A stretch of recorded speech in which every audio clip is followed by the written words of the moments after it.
ഇനി അങ്ങോട്ട് തദ്ദേശ തെരഞ്ഞെടുപ്പിനുള്ള ഒരുക്കങ്ങളിലേക്ക് പാർട്ടി കടന്നു എന്നുള്ള വാർത്തകൾ വരുന്ന സമയത്താണ് ഈ വലിയ വിഭാഗീയത പാർട്ടിയിൽ ഉടലെടുക്കുന്നത്. ഇത് എത്രത്തോളം പാർട്ടിക്ക് ക്ഷീണം ചെയ്യും?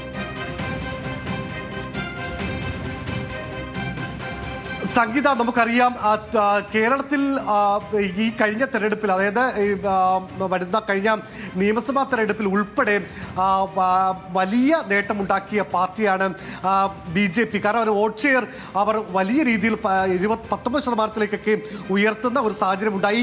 മാത്രമല്ല ലോക്സഭാ തെരഞ്ഞെടുപ്പിലായിക്കോട്ടെ തൃശ്ശൂരിൽ നിന്ന് സുരേഷ് ഗോപി പാർലമെന്റിലേക്ക് ജയിച്ചു കയറി. ആറ്റിങ്ങലും തിരുവനന്തപുരം ഉൾപ്പെടെയുള്ള ഇടങ്ങളിൽ BJP രണ്ടാം സ്ഥാനത്തേക്ക് വരുന്നു. അങ്ങനെ വലിയ ഒരു മുന്നേറ്റം സംസ്ഥാനത്ത് BJP നേടുന്നു. ഒരുപക്ഷെ പാർലമെന്റ് തെരഞ്ഞെടുപ്പിലെ രാജീവ് ചന്ദ്രശേഖരന്റെ പെർഫോമൻസ് ആണ് അദ്ദേഹത്തെ സംസ്ഥാന അധ്യക്ഷനായി കൊണ്ടുവരാനുള്ള കാര്യം. കാരണം രാജീവ് വന്നാൽ കാര്യം നടക്കുമെന്ന രീതിയിലുള്ള ക്യാമ്പയിൻ. പക്ഷേ അവിടെ നിന്ന് അദ്ദേഹം സംസ്ഥാന അധ്യക്ഷനായി എത്തുമ്പോൾ അവിടെ തന്നെ ഒരു ഗ്രൂപ്പ് പോര് ആരംഭിക്കുകയാണ്.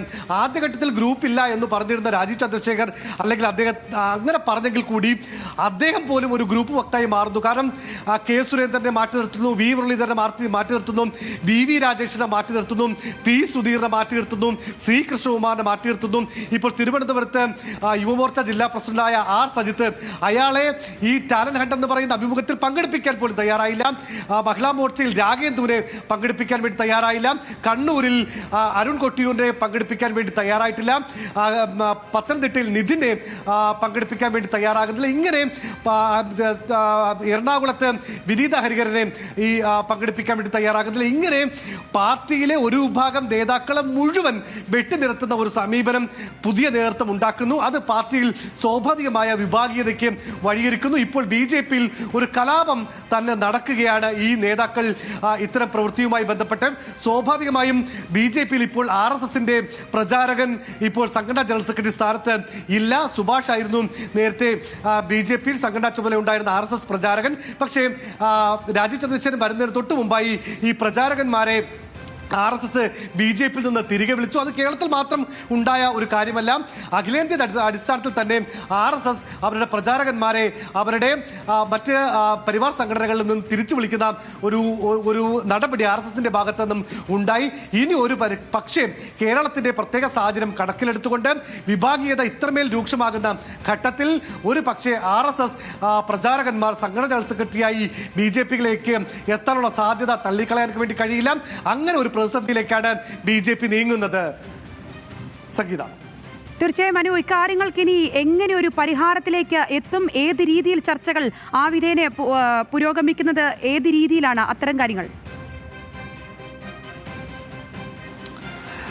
ഇന്ന് അല്പസമയത്തിനകം BJP നേതാക്കൾ കോർ കമ്മിറ്റി തീരുമാനങ്ങൾ പറഞ്ഞുകൊണ്ടുള്ള വാർത്താ സമ്മേളനം ഉണ്ടാകും. സ്വാഭാവികമായും ഈ വാർത്തകൾ അവർ നിരാകരിക്കുമായിരിക്കും. പക്ഷേ BJPയിൽ കഴിഞ്ഞ കുറേ നാളുകളായി ഉണ്ടാകുന്ന ആഭ്യന്തര പ്രശ്നം അതിൻ്റെ ഏറ്റവും ഉന്നതമായ അവസ്ഥയിലേക്ക് എത്തിയിരിക്കുന്നു.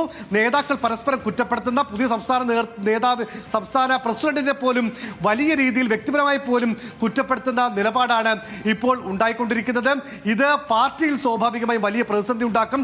പ്രത്യേകിച്ച് വരുന്ന തദ്ദേശ തെരഞ്ഞെടുപ്പ്, അതുകൂടാതെയുള്ള നിയമസഭാ തെരഞ്ഞെടുപ്പ്. തദ്ദേശ തെരഞ്ഞെടുപ്പ് എന്ന് പറയുമ്പോൾ തിരുവനന്തപുരം കോർപ്പറേഷൻ ഒരുപക്ഷെ BJP നേടാനുള്ള സാധ്യതയുണ്ട് എന്ന് കഴിഞ്ഞ ദിവസങ്ങളിൽ വരെ പറഞ്ഞു കേട്ടതാണ്. പക്ഷേ ഇങ്ങനെ പാർട്ടി പോര്, ഉൾപാർട്ടി തർക്കവും ഇങ്ങനെ നിന്നാൽ അത് ഏതെങ്കിലും തരത്തിലുള്ള മുന്നേറ്റം ഉണ്ടാക്കാൻ പാർട്ടിക്ക് കഴിയുമോ എന്നുള്ളത് സംശയമാണ്.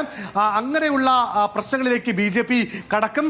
ഇപ്പോൾ നമുക്കറിയാം പാലക്കാട് ഉൾപ്പെടെ വലിയ പ്രശ്നമാണ് പാർട്ടിക്കുള്ളിൽ നടക്കുന്നത്. ഇത് പാർട്ടിയെ, അതായത് ഇതിൽ ഏറ്റവും പ്രധാനപ്പെട്ട കാര്യം രാജീവ് ചന്ദ്രശേഖരൻ എന്ന ഒരു കോർപ്പറേറ്റ് മുതലാളി വന്ന് പാർട്ടിയെ ഒരു കോർപ്പറേറ്റ് സ്ഥാപനമാക്കി മാറ്റാൻ വേണ്ടി പോകുന്നു.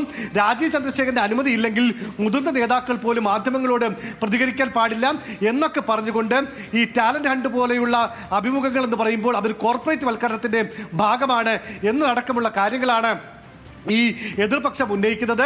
അതേസമയം മറുപക്ഷമായിക്കോട്ടെ ഇത്രയും നാൾ ഇല്ലാത്ത രീതിയിൽ പാർട്ടി അതിൻ്റെ പുതിയ പ്രവർത്തനങ്ങളുമായി മുന്നോട്ട് പോകുമ്പോൾ അതിനെ ഇല്ലാതാക്കാനുള്ള നീക്കമാണ് നടക്കുന്നത് എന്നുള്ള ആക്ഷേപം ഇവർ ഉന്നയിക്കുന്നു.